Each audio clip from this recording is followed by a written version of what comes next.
guys! It's Aria and welcome back to my YouTube channel. And for today's video, ito na yung most requested video nyo about the Cyberbacker hiring or recruitment process.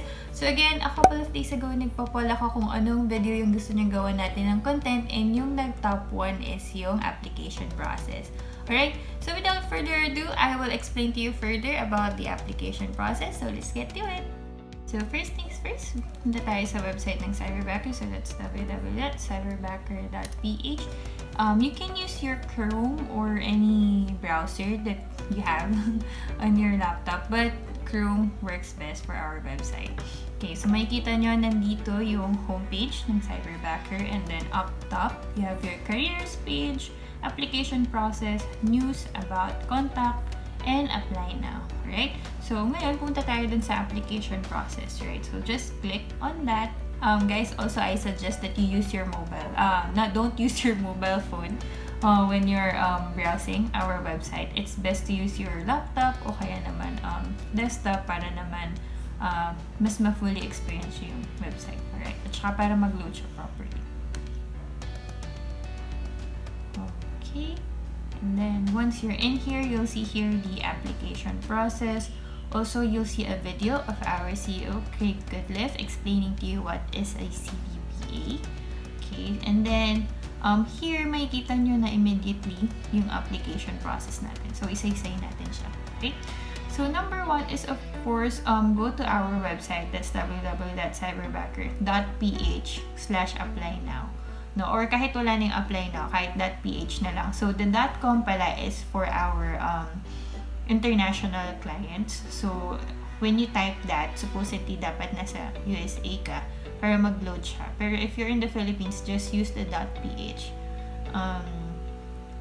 Alright, and then the next one is, a second video is watch the introduction video. So actually, kapag click nyo nung apply now, actually, i-click na lang natin siya. Pag-apply na, pag-click na dyan, nandyan na yung video ng CEO namin. So, he will explain to you the things that you need to know before you actually apply in Cyberbacker. Okay, so, and then there will be forms and assessments. So, it says here, fill out application form, upload your resume, follow the link to take your disc and values exam. So the application form, again guys, you can check out the other YouTube video I made for the step-by-step process on how to fill it out. And your resume should be in PDF format only. Okay, so hindi tatanggapin yung .docs or kahit na anong format pa yan. Basta dapat .pdf, and then also dapat maliit lang yung file size niya. Alright? And then, there will be a link there for you to take your disc and values exam. So, a reminder guys, when you're taking your disc and values exam, wag nyo i-close yung pinaka-main main browser. So, this one, no, huwag nyo siya i-close para mabalikan nyo pa rin yung application form. Also, the result of your disc and values exam, hindi nyo siya malalaman or hindi siya isasend sa inyo, okay? Once na tapos nyo yung exam na yun, automatic masisend siya dun sa recruitment team namin. Right? And then number 4 is you have your interview option, no? So again, I explained this a lot of times now with my past videos. You can schedule your interview. Our on-demand interview is open 24/7, but you can schedule your interview if you really want to schedule. However, again, disclaimer, matagal kayong maghihintay kapag in-schedule yung interview nyo kasi marami ring nakapila na employees, okay, waiting to be interviewed by Cyberbacker. So I would suggest, if you have the time, the Zoom link will be given at the end of your application form. No, again guys, balikan niyo yung YouTube video na ginawa ko ng step-by-step process and how you are going to apply in our website. Nandun sa dulo nung form yung Zoom link. Save that link and then just go to the interview whenever you can. Alright?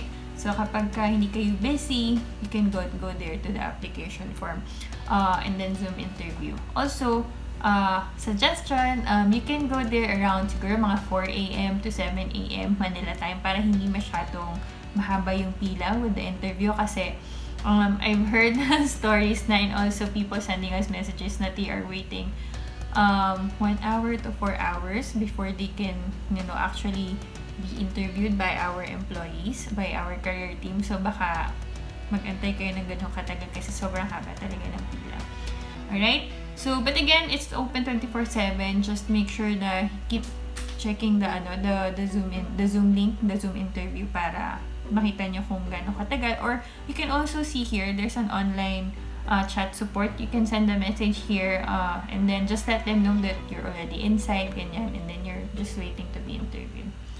Alright? And then, after that, so let's say you qualify, no? The result of your DISC and VALIS exam and your initial interview is good, it's great. So, you will be now sent to the second assessment. So, the second assessment, ito yung tinutukoy ko noon na parang college-like entrance exam, no? Yun yung natatandaan ko when I was taking this. Actually, naka-time siya, no? So, hindi ko rin siya natapos at that time. But, the score that I got was really good daw.